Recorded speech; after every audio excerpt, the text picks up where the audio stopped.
for some people, arcane area of energy and propulsion and things of this sort from an interest that goes back to when I was very young as a child. And my uncle was the senior project engineer for Grumman, who designed the lunar module, put the first man on the moon. It was called the LIM, which is over here in the Air and Space Museum in Washington. In 1990, I started a project to identify and bring forward information that had been previously classified through illegal rogue projects in the aerospace industry primarily, but also some military. And some people would call those things that don't exist. And so my specialty, as most of you already know, I don't need to go into this, were the disclosure of that information. And so we began a process of identifying the systems that are in place that have secreted these this technology and information away from the public. And we founded the Disclosure Project in 1993, disclosureproject.org, to put the sources of information, the military, intelligence, corporate witnesses, as well as the documentation and documents from government sources and corporate sources together and bring them out to the public. And we did that. In 2001, we had a National Press Club event. It was seen by about 300 million people around the world. It was the most watched event in the history of the internet for a live news event with 22 top secret military people at the National Press Club with the world's cameras there, and it was loaded to go. First hour of it was electronically externally jammed, but it was loaded back, and we know who was doing this, but it was loaded back up. Through the period of the early and mid-90s, we were very busy trying to encourage the government to bring forward this kind of information on what some would call UFOs. They're not unidentified and they don't fly, so that word, just put it out of your mind. And the exotic energy and propulsion systems that Lockheed Skunk Works have had, and Northrop Grumman, my uncle's company, and other entities have had for at least 50 years. But we found out that the executive branch, in the case of President Clinton at that time, were not prepared to do so because they were afraid of the consequences to themselves personally if they did so. And we found then that members of Congress... What would the consequences to them personally mean? Probably termination. So... You're saying they would be killed? Yes, that's why they told us. So the congressional leaders that we met with, such as Senator Bryan of Nevada, who was on the Senate Committee and Intelligence Committee, and others, all wanted to know about it, but they didn't want to hold hearings or provide funding support. So we discovered that there's an enormous amount of interest in the world on this issue, and even in places in power, so quote unquote. But as the Honorable Paul Hellyer has said, there's basically two governments. There's the government that we elect and appoint, which knows very little about what's really going on, and there's a permanent government. I'm quoting from the former Minister of Defense of Canada, who did a press conference with me last May. And essentially what we have found is that the only way to get this problem resolved is to put together a group of brilliant engineers and scientists who are gathered here, and a strategic team to privately, in cooperation with friendly elements within the military, within even the Department of Defense, within the media, within the celebrity community, Hollywood, rock stars, the public, and put a strategic protective umbrella around the technologies which we know are extant on the planet today. We have knowledge that these technologies, and can prove that these technologies have existed since the time of Tesla and the late 1800s. Even Stubblefield, with his Earth battery, which basically was able to run systems from the energy that could be configured from the energy that was in the Earth. That was 1902 when he did a demonstration here in Washington. And I've got pictures of this, with him standing with Tesla. Now, people have to then ask, why are we then still using coal and gas and oil? It is because we have a system that is gamed for a centralized petrodollar economic cartels. It isn't about what's technically possible. It isn't what would benefit the Earth. It is not because of national security, obviously. If it was about national security, these things would be out. So it is about the aggregation of power within 200 to 300 families and individuals who essentially control and own the $200 trillion asset base of oil, gas, coal, and the delivery system for that. It's not a small issue, $200 trillion.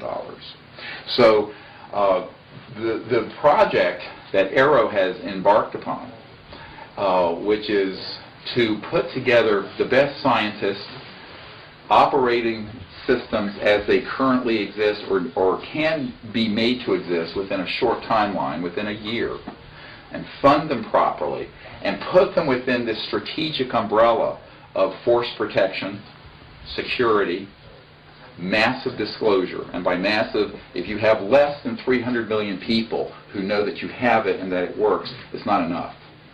At least that number of people. We're talking 5% of the world's population, but 300 million people in the world. And this can be done, because we've done it and beta tested it through the Disclosure Project, through a very well put together and orchestrated, multi-dimensional strategic plan. Most people in the inventing world think that the issue is, gee, if I just had enough money, I could do it. Well, I can cite you all kinds of people who have had tens of millions of dollars, upwards near 100 million, and they were served their head on a platter and have never been able to get their technologies out. On the other hand, if you have all the money in the world, there's a family I know that have 3 $250 million environmental trusts, and they're crying every day the world is going to hell in a handbasket because we're burning up the biosphere and destroying the oceans. You got to hook up the funding people with the technology, and the third component, which is my role, is the strategic leadership to bring together the forces and the force of protection around this whole process and bring it out. That's the purpose of AERO. We are dedicated to doing this, and we have a track record that we have been able to do it and live to tell the tale. Many years ago, I had a man who was high up in naval intelligence come up to me after a talk that I gave, and the first words out of his mouth were, "I don't know why you're not dead yet." And I said, well, I do. And I know why. Because we did not step onto this stage until we had the means to do it safely. And so what we want to do is extend that umbrella to people who have these technologies and provide them with the funding, but more importantly the strategic support and the network, so that it is not another tree that fell in the woods that nobody heard. Now, and if you look and you deconstruct the last 100 years of technological development, there have been, I would wager, several thousand, and I'm being honest when I say several thousand scientists and engineers and inventors who have discovered, if you will, from the knowledge that's there in human awareness and in the greater consciousness, if you will, the mind of God, the secrets of the universe and these wondrous sciences. But one after another, they have stepped into this minefield that they didn't know was there, these hidden mines, and have been taken down one by one by one. I'm not saying this to disgust anyone or to scare anyone or depress anyone. It's to say that that's there, because there's enormous corrupting influence when you're talking about the kind of money and the kind of power that does not want an energy device that extracts energy from the quantum vacuum flux field, or some call it zero-point energy field. And remember, every cubic centimeter of space in this room has enough energy to run the Earth for a day. I'm understating it. It's actually infinite. And the point is to tap it and to rectify it and to get it to run this house with real power is an engineering and science challenge which has actually been met by the aggregate people in this room who know how to do it. And you'll be hearing from them. I'm just a country doctor from Virginia. But my job is to pull together the resources and provide both the funding support but also the strategic support so they can do it. And I don't think that we can overlook the necessity of having these people. And I don't think that we can overlook the necessity of having these people all working together. So there's synergy in the operation, but that they're plugged into a system so that they can float above that minefield.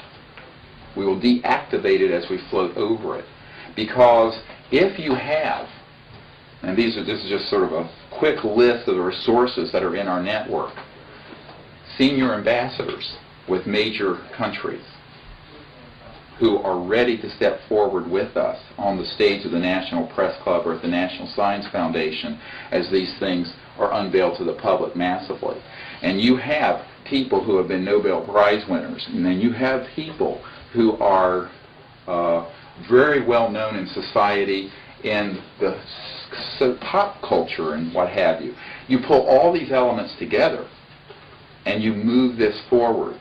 Because if there are hundreds of millions of people who know about the system or systems, it's not going to be the tree that fell in the woods that no one heard. And here's the tragedy.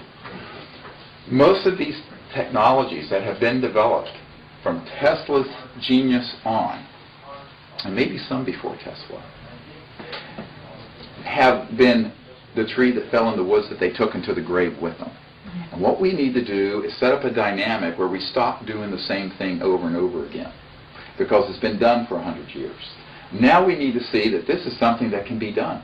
We can achieve this within the next coming few months and years so that our civilization transforms from a carbon-based, cannibalistic species that's destroying a Gaia, Mother Earth, to one that has sustainability, the elimination of poverty, the freedom from our oil addiction, quoting an occupant of the White House near here, and moves our civilization into another order of functioning.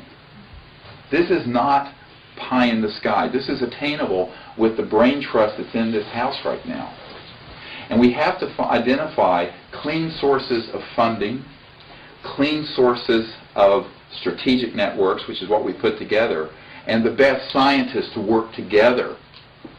Because in the conversations that have happened over the last 24 hours, we have found that one scientist has one component and figure another has another, and you put them together, and it's an order of magnitude ready to go. And so this has never been done. What AERO wants to do is to, in our initial phase of around $43 million, is to put together a program, that like a campus. Xerox did it at Menlo Park. It's been done before on other technologies, where the inventors and the researchers are supported, properly funded, but also, from the get-go, strategically protected. Let me explain the difference between strategic and tactical protection. It's very important to understand this, because the threat matrix that has been stopping these technologies from coming forward is formidable. It is not to be taken lightly. And if you don't believe it's there, step into it and you'll find out it's the mother of all buzzsaws. And been there and done it. I've had to go through the buzzsaw several times. I'm here to tell the tale. But if you look at it, tactical security would be having a security system on this house and some people and armed guards. So that's not a big deal. I mean, that's tactical. Strategic security is having an entire system in place that protects against any action being taken against an entity, whether it's a corporation or an inventor, in the first place. Now, what do I mean by that? If you put a system of protection and a strategic plan around a technology, let's say that there's a motor here and it'll run this house, it's 20 kilowatts, closed loop, free energy, quote unquote, although it's a terrible term. Free from the point of view you're not paying the power company, let's leave it that. And if this is happening and you stand that up, well, if you don't have enough people in the masses out here who know about it, it's going to be easily taken down, because the obscurity of it is its death knell. Now, everyone thinks, I'm going to build a better mousetrap and the world will be the path to my door. Not in this case. Somebody else is going to beat that path to the door, and it isn't going to be the good world. It's going to be this classified world and this shadowy world of projects that have stopped these technologies from being disclosed to the public. And so we have to learn from this 100-year history. And if we do, then we'll be able to move forward safely and quickly. Now, the other part of this strategic concept is that the 6 billion people on Earth are your vanguard. They love you. They want these technologies. Bubba, with his pickup truck, where he's spending $80 to fill it up with F-150 pickup truck, he wants some way of running that vehicle without paying $80 a fill-up. Even if he doesn't care about the environment. Even if he's a global warming denier on the payroll of ExxonMobil, all right? Through the back door, a scientist. Most people do not want to spend thousands of dollars a year for heating, cooling, electricity, and their vehicles. And they don't need to. Because the amount of energy that's available through these systems is boundless. And it will provide this means to move our society forward.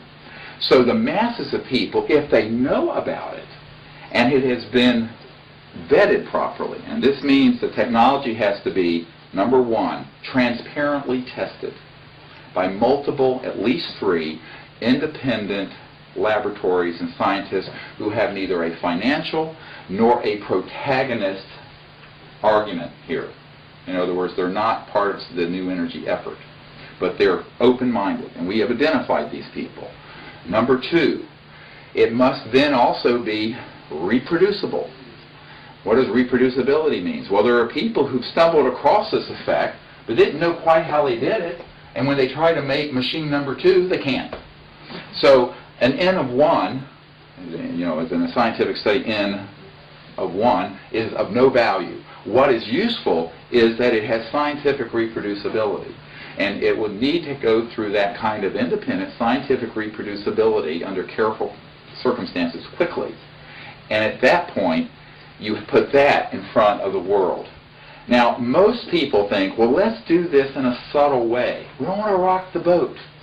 We'll hide my machine in a rock crusher or in a forklift operation where we're charging the battery. I'm giving you cases that are going on today as we speak.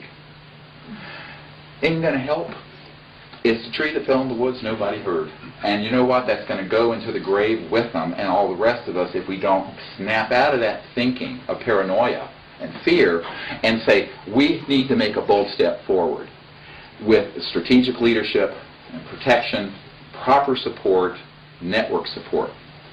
The network needs to include the billions of people on Earth who will know about it, the mass media, which even the corrupt aspects of it can be circumvented, which is what we did with Disclosure Project. That's why the video at disclosureproject.org has been seen 10 times more than the highest rated Larry King Live show. And I've been on Larry King Live, and the highest show that he ever had was when I was on it, 2-hour special. Now, the question becomes then, how do you put all that together and then create the momentum so that you're acting from the point of empowerment rather than dependence? Up until now, the isolated inventors and engineers have had to fund these things out of their back pocket, on their credit cards, and in an isolated way. And this is a tragedy. They need to be properly funded, but at the same time, they need to be properly protected by the masses knowing they exist. Not by name necessarily, but by what they're doing. And if they want to be named, they can be. I don't advise it. It's not pretty. People coming up to my house at John Q. I don't know who they are, knocking on the door at 2 in the morning. But what you do want to have is a lot of people who are in the friendlies within the government. And let me give you an example. When I was back a few years ago doing briefings for the Pentagon, the J2, the head of Intelligence Joint Staff, and the head of the Defense Intelligence Agency, were furious that they had been denied access, as had the Director of Central Intelligence, with these projects. And so I walked in there with a 550-page briefing document that had the depositions and testimony of 110 top-secret corporate military people with their DD-214s and the documents, many of which are top secret that have not been declassified. I declassified them. And how? We declared them illegal.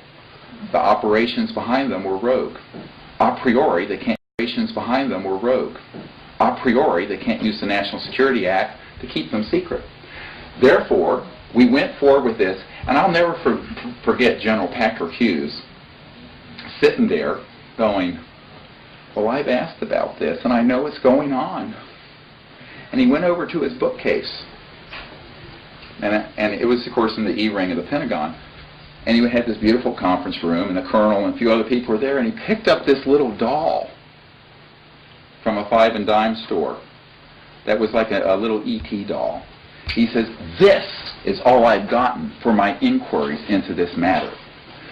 And I said, yes, sir, I understand. And, of course, I can tell you that the Director of Central Intelligence and your counterpart in the United Kingdom, the head of the Ministry of Defense, Lord Hill Norton, who I've met with, as well as Admiral Wilson, who's the head of Intelligence Joint Staff, have all been in the same boat.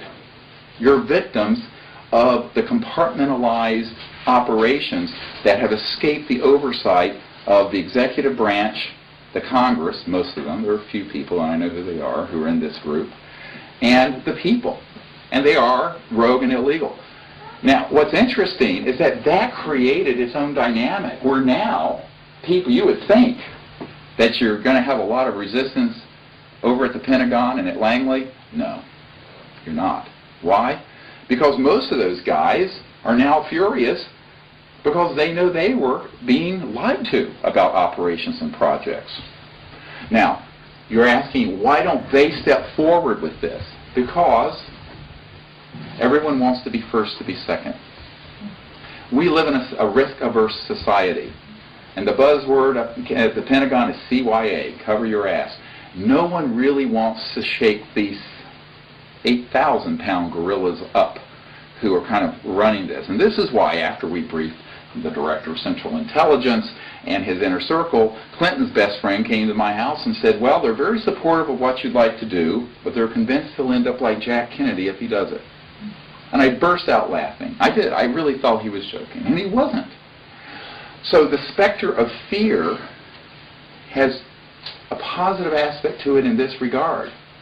People within government and within the national security apparatus who have been victims of these programs and are trying to figure out how to extricate ourselves from the Mideast situation and the global warming situation. There are a lot of white hats and good people in government, but they don't know, or they didn't know, that these systems are possible. Now, they're not going to take a leadership role. Why? Risk averse and their own fear and ambition. I'll never forget briefing a senior scientist at the National Science Foundation and one of the directors of NASA, who are both responsible for climate change studies and what have you. And we went through this, and Dr. Loader, who's our science advisor here, helped set up these meetings. And then we had a long meeting for about 12 hours on the West Coast. It was off the record, out of Washington. And at the end of it, I said, we really need your help in getting the support for this information and these sciences and technologies to come out. And they said, oh no, we can't do this. One of these was a deputy director of the National Science Foundation. The other one was one of the 5 directors of NASA.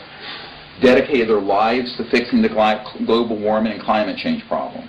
Won't touch it. And when I asked why, they said, well, it would ruin our careers. It would ruin our careers. This is a true story.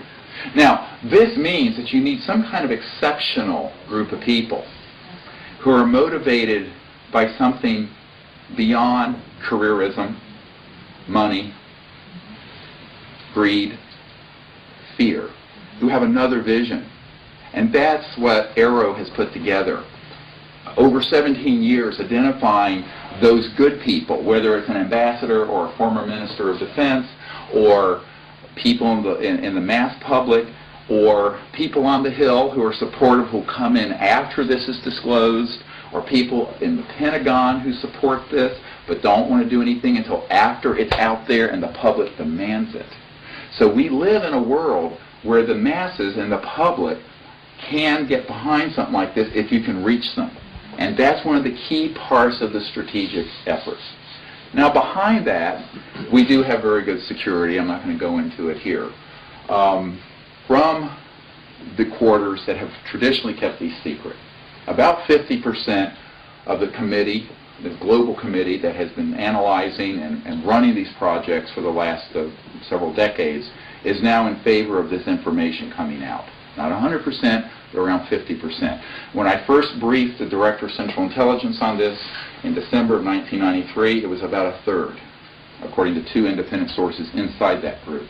So this has moved along now to where there's a serious window that's opened, and I suggest we move through it expeditiously, because it will not be open for that much longer. Moreover, the Earth is a conscious, living being. Absolutely, she is, and she's female. And the Earth shall cast off her burden if we do not lift it for her. And I suggest here in this room that there are people, scientists, business people, potentially financial people, and people who are connected to institutions in this city and elsewhere, who, if they come together, that we can lift that burden, and it'll happen very quickly. We're not talking about a 20-year plan. We're not talking about a 10-year plan. We're talking 12 to 18 months done. Now, done, what do I mean by that? It means the technologies are developed, and they're massively disclosed and protected, and they begin to be applied. The application is a retooling of the entire Earth's industrial infrastructure. All 1 billion cars on the road are going to need to have transitional systems, which I'll go into in a moment, that take them from these polluting gas guzzlers to things that are emitting nothing, but they're still running on an internal combustion engine. Is this possible? Absolutely. Are the technologies extant today to do it? Yes, they do exist. Same thing for coal-fired power plants. Same thing for a lot of the systems that you're not going to just wave a magic wand and suddenly they're going to be gone. But they will then be phased out as these new systems are stood up and brought forward, where you are then generating energy from the perturbation of the quantum vacuum flux field through the resonance fields that can be created through very sophisticated knowledge of physics and electromagnetism, which I'm not going to go into here because I'm only a country doctor from Virginia, and that's not my forte. There are other people who describe that better. But I will tell you that this is something that has been proven to exist. It's not theoretical. And there are people in this room who have these systems and have worked on them, some even in classified projects perhaps.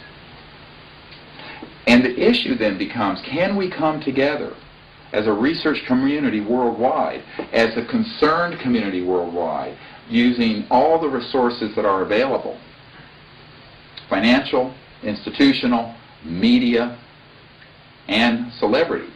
Why do I bring that up? What happens if you have one of the top 10 rock stars in the world driving around in a vehicle that is emitting nothing? Or another famous actor that I know, who's a very interested person I've spent time with, who's one of these guys who's brought in billion-dollar movie sort of things, running his home on a motor that this gentleman, or some of the other people here put together. It doesn't really matter then if the national security state picks up the phone and tells CNN, don't cover this news conference, because you will not be able to put that toothpaste back in the tube once it's been quickly squeezed out. Now, we know this because we've already done it with the Disclosure Project, with the information and documents about these projects that have been kept classified for so many years. I think that we have to understand that there is more support than people can imagine for doing this. But if you go from a position of weakness and go to the Department of Energy of the United States and you say, I've got something that will get rid of ionizing radiation waste material. And those do exist, and there are people in this room who know about it. And you can get this close to having them do it, and they will decapitate it. And who are the they? There will be the financial interests that are feeding at the trough. That's a multi-tens of billions of dollars a year industry that do not want, really, a solution to that problem because the problem is so lucrative. This is not a theoretical. Tens of billions of dollars a year industry that do not want, really, a solution to that problem because the problem is so lucrative. This is not a theoretical example. This is an example I learned of today that actually happened not long ago. So what you have to then have is the same system, beta tested, independently verified, and then you have something that occurs in the National Press Club or at the National Science Foundation, and the whole world's watching. And the whole world's watching, and then you go to the Department of Energy and offer to do this. What will happen if they say no? The consequences will be devastating. The political and social and cultural opprobrium will be overwhelming, and they will not be able to say no, because they will then have no choice. Now, this is exactly what you have to do. If you think you're going to do it any other way, I can guarantee you, you will fail. Why? Because it's been done for 100 years and failed. You know, the Chinese have a wonderful saying, I'm going to paraphrase, unless we change directions, we're likely to end up where we're going. Where are we going? We need to look at where we're going and where we've been and learn from the past, but then have a vision of the future that makes it through this matrix of control and vested interests that want to keep these things tamped down. Because they exist in a number of areas. The Patent Office, Tom Balone is here, can tell you about several thousand patents that have been sequestered away. Many illegally, quite frankly. There is a Section 180, 181 of the patent law that allows for this, but it's been abused. And it hasn't been for national security reasons. It's been for corporate, financial, energy sector, and other reasons. And so the corrupting influence of that much power and how it infiltrates the political, governmental, national security state and military-industrial complex is formidable. But what is equally formidable is the power of people coming together and the masses of people being educated, learning. And I'm not talking about just the masses of the public, but the scientific elite, which we've identified, who now support this, who know it's real. The leadership in Europe. There's a G7 country, the president of whom is openly supporting this information coming out that we're working with intimately. The issue then becomes creating that network so that that becomes the sheltering branch, to use an old Persian concept, that protects the inventor, the technology, and humanity. So these things can be moved out. That's what AERO wants to do, and that's what we can do. The technological and technical hurdles are, in many cases, have been overcome by people in this room. Now, obviously, there may be generation 1 or 2 of them, and eventually we'll have generation 200. I know what Lockheed Skunk Works has, for example, and there are generations several hundred. Doesn't matter. So long as it generates enough power to run a home, and a business, and a car without destroying the Earth's biosphere and creating the clash of civilizations fighting over commodities in this death spiral that we're in today, fine. You don't make the perfect the enemy of the good. But I'll tell you something else, and I've been told this directly from these interests who have been sitting on these technologies. And by the way, my uncle, who's now in his late 80s, is a big fan of what we're doing.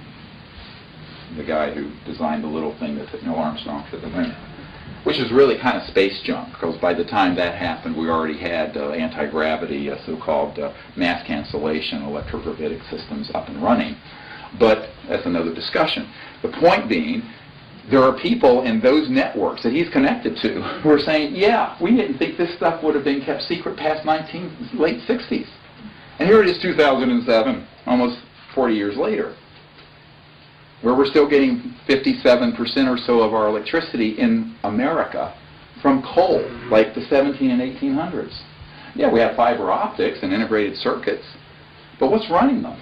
A coal-fired power plant out here somewhere. It's insane. So that whole dynamic is something that people are beginning to realize we've really overstayed our course. And if we don't change course, it's going to be changed for us. I suggest that we decide to change course. And it can be done, and I'm convinced it's achievable, within a relatively short amount of time with cooperation, the synergy of the scientific community that are here, and this network which we're asking everyone to help us keep expanding. Doesn't matter, all throughout the world. And with that kind of force multiplier, if you will, you can move all of these technologies out.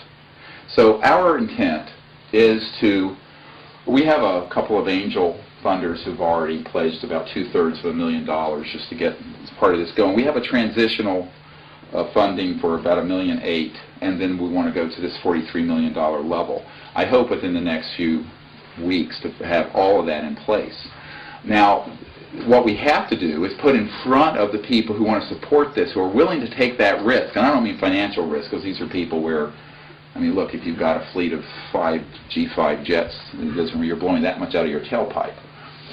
But who are really going to look at the other risks and will ask us to be the lead entity to take that risk.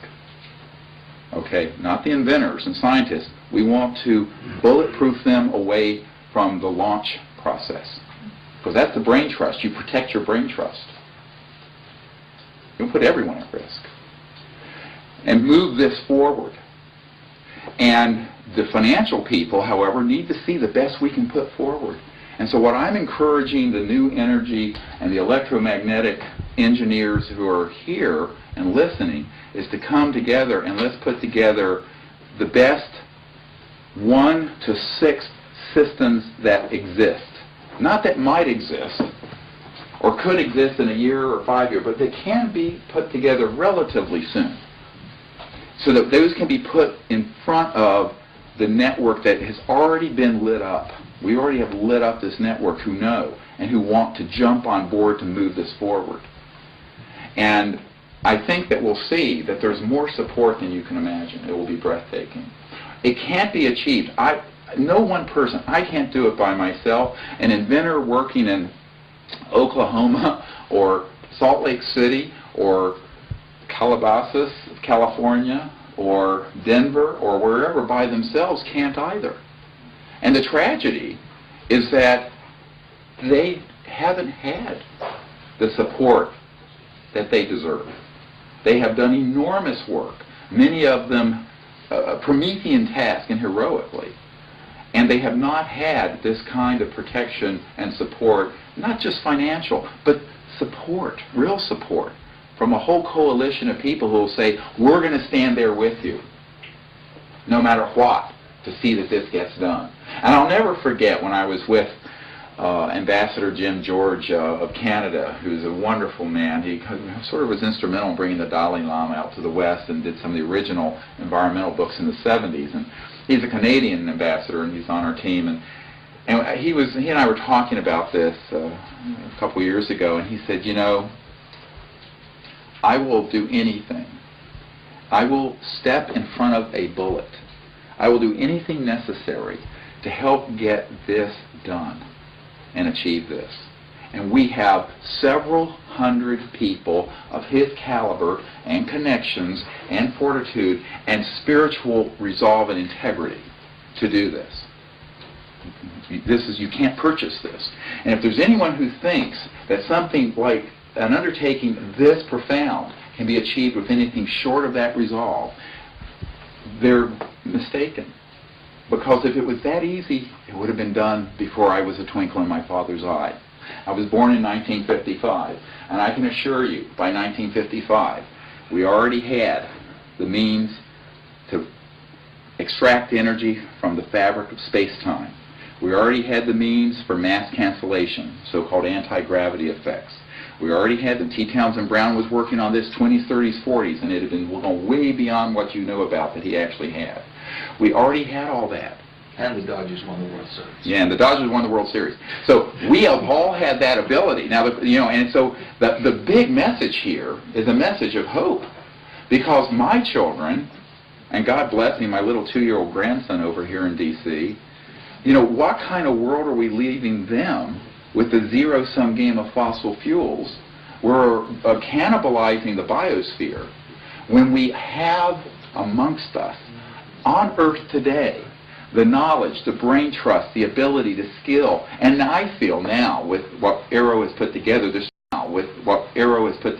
strategic leadership to move this forward. It is a moral obligation, and a sacred one in my view, that we do this.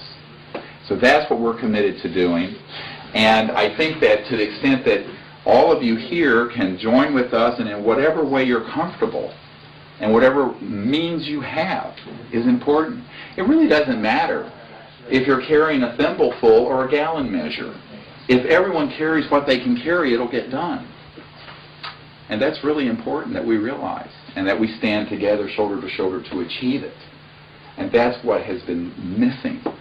And I believe now that with a lot of hard work and hard knocks that we went through starting in 1990, with these projects and with the people who are in this control apparatus that's kept these things secret, 50% of them or so now would like to see this done. The question is, why don't they go ahead and do it? Because they don't want the question asked, what did they know and when did they know it? Number one. Number two, the other half of the group that doesn't want this done are not necessarily nice to the ones who do. And it is highly fractured. But I have been told that they have our back. There are a lot of people who have our back on this for their security and protection. I could not have gotten this far and lived to tell the tale unless we did. So in a sense, it's a little macabre, but I'm your canary in the mine shaft. As long as the air is still good and I'm still tweetering, you're fine. A leading indicator that you'd be worried about is that if I disappear. But so long as I'm around, because of my role to move this as a prime mover and pull this group together, we can have some encouragement. I think that the people who want to see this happen, who are in positions of power, who don't step up to the plate, often don't feel they can because of familial or peerage or career ambitions or what have you. There's a myriad of reasons why. It doesn't matter. What we have to do is identify the people who will.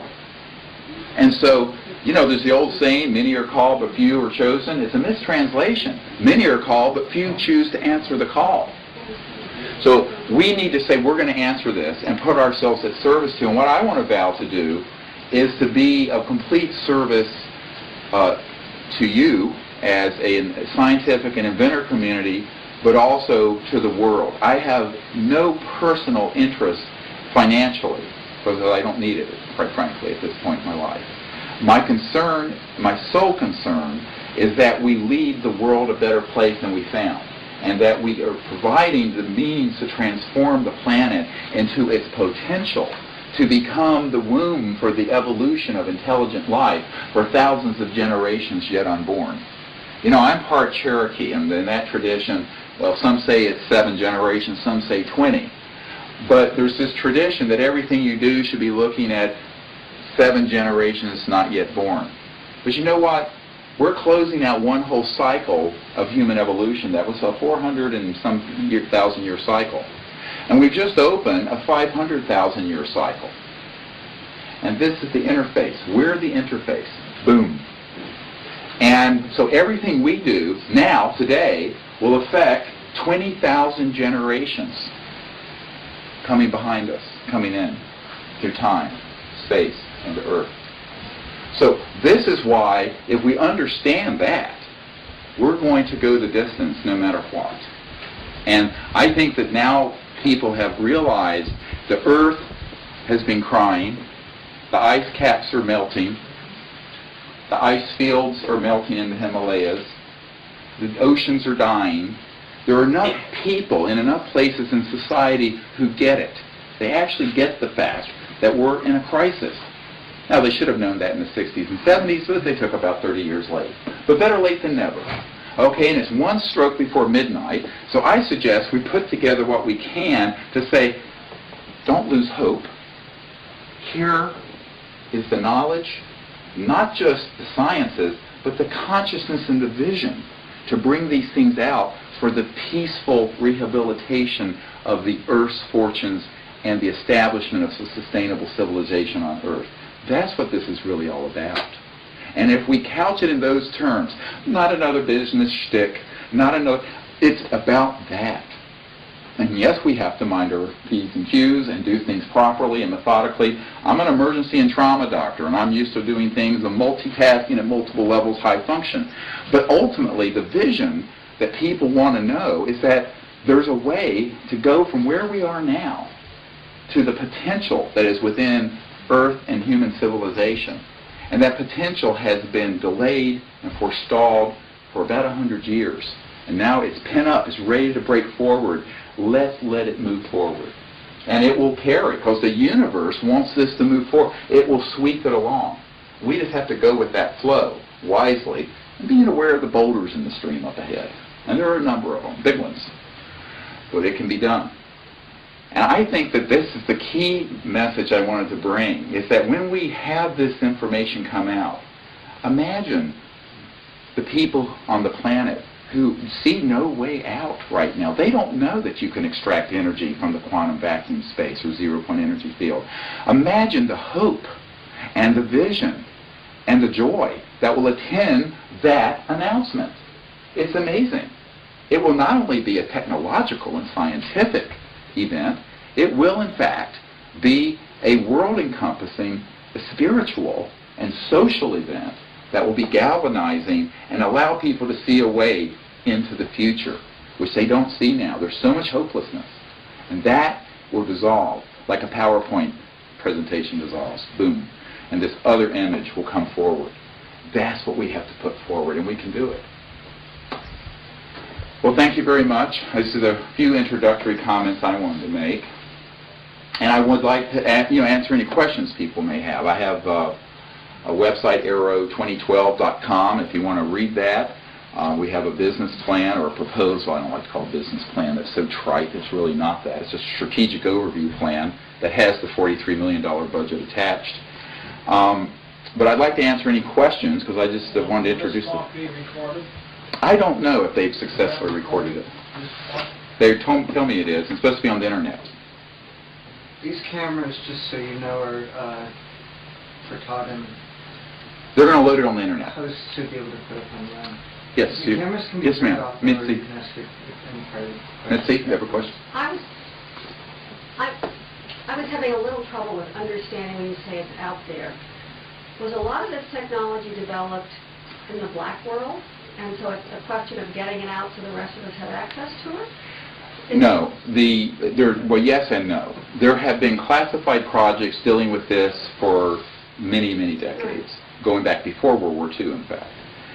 However, there have also been individual white world inventors, scientists, even entire research teams that have had these systems and developed them to the point where they were stable, functioning prototypes. Normally what then happens is that someone comes along and says, well, let me help you, wink, wink. And they will offer them X number of dollars in order to then take possession of that technology, which then ends up on a black shelf at General Motors or GE or Westinghouse or Lockheed. That part I understand. Yeah. I guess So- what I'm trying to understand is if you have functioning models today, why can't you get... let me just ask you, on YouTube, which I've never seen, but I am just overwhelmed by what appears to be the power of getting the message out to the millions. Yeah, we know those folks. And what my point is that we have the Disclosure Project video up there. It's been seen millions and millions and millions of times, like a fractal. Right. But yes, what I'm saying is that we're just now that have identified in the last couple of years the people, the scientists who are still living, who have these systems. This week is the launch of AERO. So that's what we're in the what you're asking is exactly where we're at the stage of doing. But you have to build a strategic vehicle to do it. You have to have a strategic network to plug in a system so that it carries the technology. In the past, and I can tell you this, right now on Earth, in our portfolio of identified systems, there's between 100 and 200. We'd have to count them, I'd have to look at them again, scientists and engineers who have some iteration of these technologies. And they have been kind of working isolated. And so what we're now at the stage of doing is putting together a strategic group. We have the strategic group, but the funding mechanism to then identify the best of these and then bring them out on a large-scale basis. I suggest that you consider getting an additional team that can look at how you deal with the transition from the way we do out on a large-scale basis.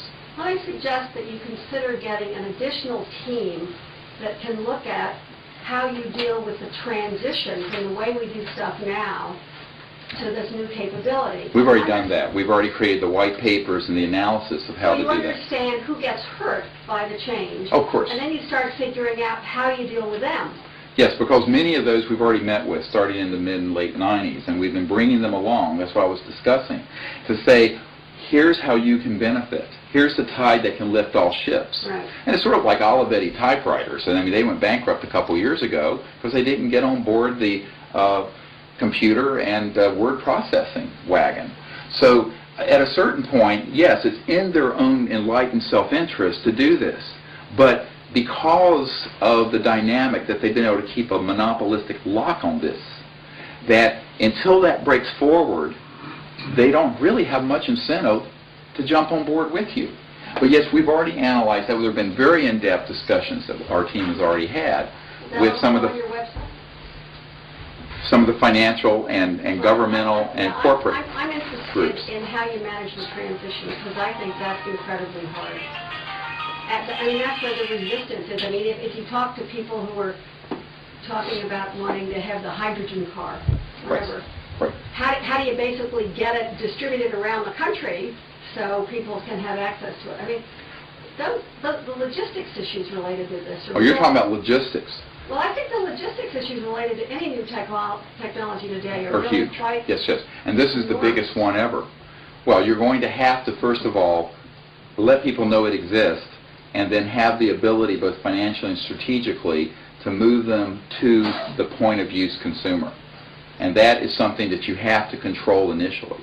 But imagine from the manufacturing standpoint, if you could look at some of these places where they're laying off people with manufacturing skills, Right. and you could say, well, we ought to go in here and create jobs. I mean, if you think about it, rather than the technology alone, but how it fits into a much bigger system. Well, we have. I mean, this, of course. I mean, I'm not covering everything that we've thought about in the last 17 years, but this has all been looked at very, very carefully.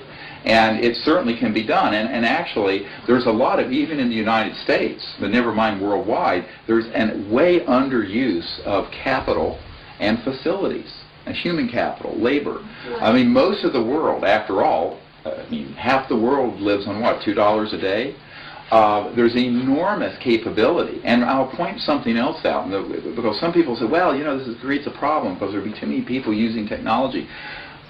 You have the ability to have, and this gentleman had been involved in recycling and was one of the pioneers, if you have, quote, free energy from the quantum vacuum, you can scrub 100% of the effluent from any smokestack or emission into a waterway.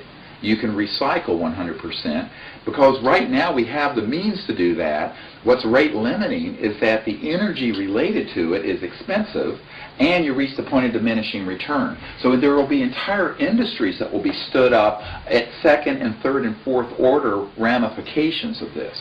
It's enormous, and we know that. And so what you have today is a 30 to 40 trillion dollar world economy. That will grow to 100 and 200 trillion dollar world economy. And with that, you will have the ability to then not have 50% of the world's population living on $2 a day. And you will also have the ability to have complete recycling in a clean environment as a consequence, and the utilization of a lot of the industrial capacity that right now in the Rust Belt, as they call it, and throughout America, has been outsourced to other places. Because this is, I mean, so yes, there's a lot of win-win-win situations. And I like to focus on that, and I think you're correct to point it out, rather than who's losing. Because really, the folks, you know, I mean, obviously, if you own $1 trillion oil and natural gas field, this may not be the greatest news for you. But if you've already extracted hundreds of trillions of dollars and you got it sitting out there, who cares? It really becomes about geopolitical power. And I think the strategic issues, which is what I'm focusing on, is what is overlooked. The issue isn't about money. Money to you and me is, can I, you know, I have one daughter at Yale, one going to Stanford Law School, and one, I mean, you know, I have a big nut to crack here just for college tuition. That's what money means to me. But if you're talking about controlling multi-hundred trillion dollars worth of assets, that's about geopolitical power and how the world runs and who runs it. That's what their currency is. That's the real currency. And so that's why it's been so difficult to get this out. If it was just conventional thinking and conventional business concerns, this would not be difficult. It's a much larger issue.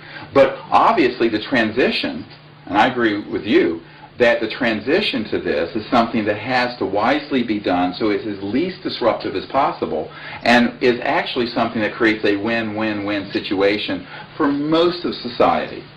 We can't gloss over the fact, however, that once these begin to really become applied by the hundreds of millions of units and around the world, that the price of commodities such as oil and gas and natural coal will abate and eventually become, well, you know, it costs $2 or $3 to pull a barrel of oil out of the Persian Gulf, Saudi Arabia, and it's selling for 72.